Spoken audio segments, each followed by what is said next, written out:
Halo semuanya, jadi kita kembali lagi di mana kita mengerjakan model eksponen dengan tingkat kepercayaan 95%. Sama seperti kuadratik, di mana X adalah biaya iklan, kemudian Y adalah penjualan. Di sini untuk model eksponen itu kita harus mencari tahu log Y-nya. Dengan cara apa? Log buka kurung, kita klik penjualannya, kemudian tutup kurung. Nah, di sini didapatkan log masing-masing dari penjualan. Kemudian kita analisis datanya dengan cara data analysis, kita cari regression, kemudian input Y range-nya. Nah, yang di input itu yang mana sih? Yang di input itu log Y-nya, bukan Y-nya tapi log Y-nya. Kemudian untuk input X-nya ialah biaya iklan. Sesuai dengan yang kita sepakati bahwasanya biaya iklan itu X, kemudian penjualan itu Y. Kemudian kita menerapkan tingkat kepercayaan itu 95%. Output rate-nya itu sini saja di sheet ini saja, kemudian oke. Nah, di sini sudah dianalisis. Kemudian kita jawab pertanyaannya, persamaan regresi, yaitu cari tahu berapa log A-nya. Log A itu ini intercept. Jadi ini intercept sebagai log A. Kemudian X variable itu sebagai log B. Nah, kita mau cari tahu berapa A-nya. Dengan cara apa? 10 pangkat log A sama dengan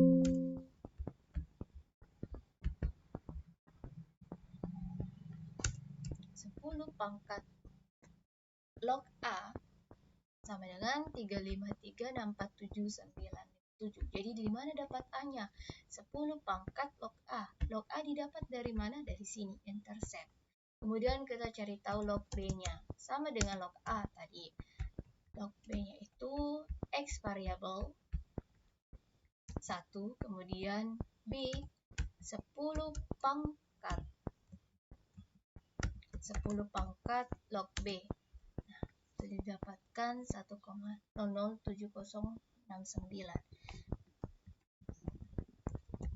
Jadi persamaan regresinya ialah 353,65647957. Tapi ini kubulatkan, kemudian 1,01 pangkat X. Jadi gitu. Persamaan regresinya 353,65 itu dapat dari mana? Dari sini. Kemudian 1,01 dari sini, dari B-nya gitu. Tapi ini kubulatkan, bisa saja tidak dibulatkan tapi lebih sebaiknya dibulatkan gitu. Dan untuk 2 ini itu besarnya hubungan antara variabel X dan variabel Y. Seperti penjelasan yang kuadratik tadi, bahwasanya koefisien korelasi multiple R itu sebagai koefisien korelasi. Fungsinya apa? Untuk mengukur besarnya hubungan antara variabel X dan variabel Y. Kemudian R square itu sebagai koefisien determinan yang mengukur pengaruhnya antara variabel X dan variabel Y. Nah, di sini kita ingin tahu berapa besarnya hubungan antara variabel X dengan variabel Y dengan cara kita lihat di sini multiple R-nya itu berapa? 0,62901501. Kita persenkan agar lebih mudah untuk kita tahu berapa sih besarnya hubungan antara variabel X dan variabel Y. Kemudian kita ingin cari tahu gitu,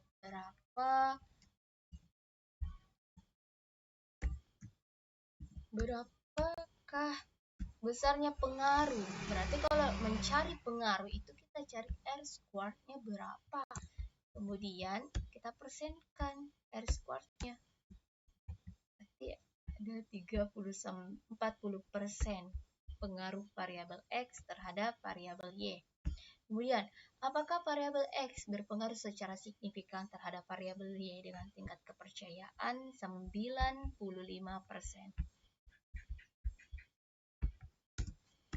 Kayak gini. Kita cari tahu dulu alfanya itu berapa. 95%.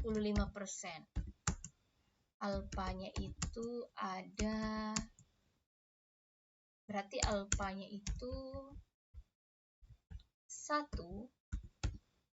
dikurang 0,95. Itu cara mencari alfa. Enter, 0,05. Nah, di sini berapa nilai signifikannya gitu. Kita cari tahu di sini. Di sini ada significance. Nah, sini signifikan di 0,02843624. Di sini